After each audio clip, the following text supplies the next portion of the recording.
नमस्कार दोस्तों, मैं हिमांशु और आप देख रहे हैं अपना YouTube channel Himanshu crypto knowledge. दोस्तों, अगर वीडियो पसंद आए तो वीडियो को कर दीजिए लाइक और चैनल पर पहली बार आए हैं तो चैनल को कर लीजिए सब्सक्राइब और दोस्तों नोटिफिकेशन को क्लिक करके ऑल कर लीजिए, जिससे हमारी वीडियो की नोटिफिकेशन आप तक सबसे पहले पहुंचे।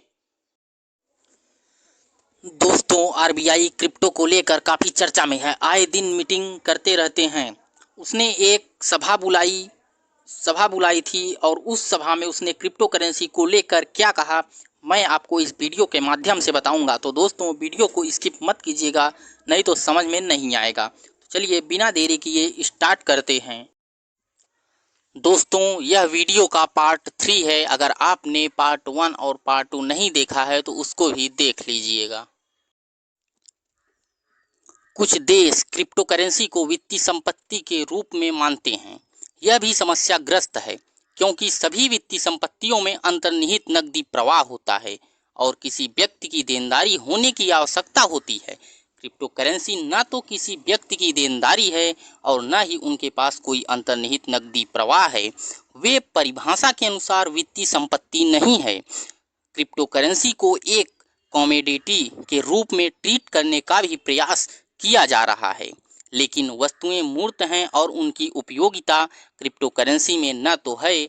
उनमें से कुछ की तुलना सोने से करने का यह कुछ अटपटा प्रयास है, जिससे प्राकृतिक संसाधनों की तरह उनकी आपूर्ति सीमित हो जाती है या उन्हें खनन के माध्यम से बनाया जाता है। डिजाइन द्वारा आपूर्ति को सीमित करना प्रकृति में सीमित आपूर्ति सोने की तरह समान नहीं है, क्योंकि डिजाइन को हमेशा संबोधित किया जा सकता है और इसलिए ऐसी सीमा कृत्रिम है। और भले ही एक क्रिप्टो करेंसी की सीमित आपूर्ति हो, वह सीमा नहीं है। एक साथ ली गई सभी क्रिप्टो करेंसी के लिए काम करें। इसके अलावा तथ्य यह है कि सोने का खनन किया जाता है, यह अपने आप में पैसा नहीं बनाता है। इसे मुद्रा बनाने के लिए एक संप्रभु द्वारा मुहर और जारी किया जाना चाहिए। यदि क्रिप्टो करेंसी न तो शब्द के सामान्य अर्थों में मुद्रा है, न ही वित्तीय संपत्ति और न ही भौतिक संपत्ति है, तो वे क्या हैं? समर्थकों ने उन्हें डिजिटल संपत्ति कहने के लिए सुधार किया है। यहाँ तक कि यह भी संदिग्ध है, क्योंकि क्रिप्टो करेंसी का कोई अंतर्निहित उपयोग नहीं है। उदाहरण के लिए कार्हाइडिक सॉफ्टवेयर या कोर बैंकिंग सिस्टम या उस मामले के लिए स्मार्टफोन। यह मूल रूप इस निष्कर्ष की ओर ले जाता है कि यह एक इलेक्ट्रॉनिक कोड है बिना किसी व्यवहारिक उपयोग के, जिसने पर्याप्त प्रचार किया है कि कोई लोग उस इलेक्ट्रॉनिक कोड के स्वामित्व अधिकार खरीदने के लिए पैसे देने को तैयार हैं, इस उम्मीद पर कि कोई और इसे खरीदेगा। भविष्य में अधिक कीमत पर एक्सचेंज के माध्यम के रूप में जो शुरू हुआ है, वह एक सट्टा संपत्ति के समान है। मूल्य के भंडार के रूप में बिटकॉइन जैसी क्रिप्टो करेंसी ने अब तक प्रभावशाली रिटर्न दिया है, लेकिन 17वीं शताब्दी के नीदरलैंड में ट्यूलिप ने ऐसा ही किया। क्रिप्टो करेंसी पोजी स्कीम की तरह काम करने वाले एक सट्टा या जुआ अनुबंध की तरह है। वास्तव में यह तर्क दिया गया कि 1920 में चार्ल्स पोजी द्वारा तैयार की गई मूल योजना सामाजिक परिप्रेक्ष्य से क्रिप्टो करेंसी से बेहतर है। यहाँ तक कि पोजी स्कीम की आय अर्जित करने वाली संपत्तियों में निवेश करती हैं। एक बिटकॉइन एक शून्य कूपन सदा के समान है। यह ऐसा है जैसे आपने एक ऐसा बॉन्ड खरीदने के लिए पैसे दिए हैं जो बिना ब्याज का भुगतान करता है और जो कभी भी मूलधन वापस नहीं करेगा। समान नकदी प्रवाह वाले एक बॉन्ड का मूल्य शून्य होगा, जिसे वास्तव में क्रिप्टो करेंसी के मौलिक मूल्य के रूप में तर्क दिया जा सकता है। यह सब कुछ अंततः अपने संतुलन मूल्य पर लौट आता है। तो क्रिप्टो करेंसी में निवेशकों के लिए पूर्वानुमान सुखद नहीं है। क्रिप्टो करेंसी क्या उपयोगी सामाजिक या आर्थिक भूमिका निभाती है?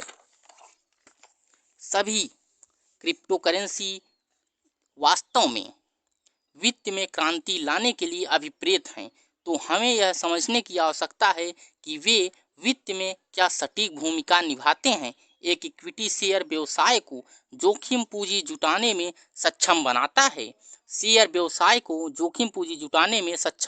है। एक बॉन्ड एक कंपनी या सरकार को पैसा उधार लेने में सक्षम बनाता है। एक म्यूचुअल फंड खुदरा निवेशकों को डेरिवेटिव अपने पोर्टफोलियो में विविधता लाने में सक्षम बनाता है। डेरिवेटिव उपयोगकर्ताओं को अपने जोखिम का प्रबंध करने में सक्षम बनाता है। और इसी तरह हर वित्तीय साधन एक बुनियादी उद्देश्य की पूर्ति के लिए मौजूद होता है, जो निवेश संपत्ति के रूप में इसके उपयोग से काफ़ी अलग होता है। क्रिप्टो करेंसी द्वारा निभाई गई मूल भूमिका क्या है? चूंकि यह मुद्रा होने का दावा करता है, क्या यह मुद्रा का कार्य करता है? इसका उत्तर यह है कि कई क्रिप्टो करेंसी की अस्थिरता उन्हें विनिमय के एक कुशल माध्यम के रूप में रोकती हैं।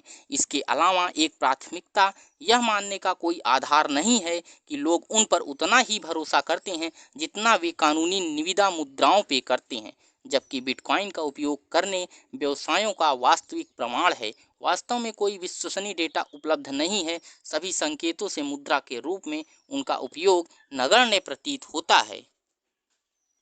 दोस्तों, अगर वीडियो पसंद आया हो तो वीडियो को लाइक, शेयर और चैनल को सब्सक्राइब करके बेल आइकन प्रेस करके ऑल पे जरूर क्लिक करें।